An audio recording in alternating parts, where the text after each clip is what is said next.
Hey Erica, I'm just looking at your business card. It looks good. You've set up the document correctly with the 8-inch bleeds, 2 pages, 2 by 3.5, which is great.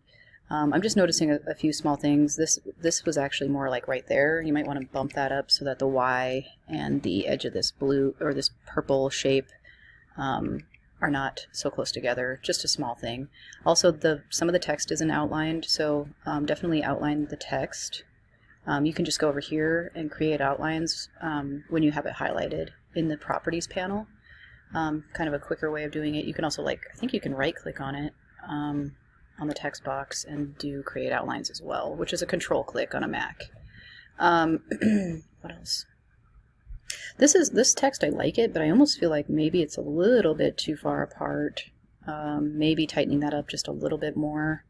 You can also kern the spaces between the letters. For some reason, the space between the D and the E is really big. So if you actually put your cursor in between those two and push Option on the keyboard and use the arrow tools, either to the left or the right, to tighten them up a little bit, you can do that.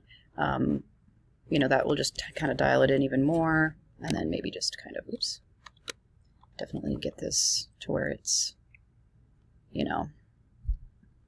centered or whatever underneath the blueberry.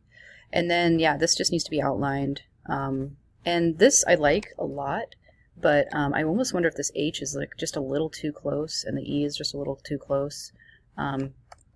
Those are just small things. Also, if you want this to bleed off the side of the document, just extend it to the bleeds.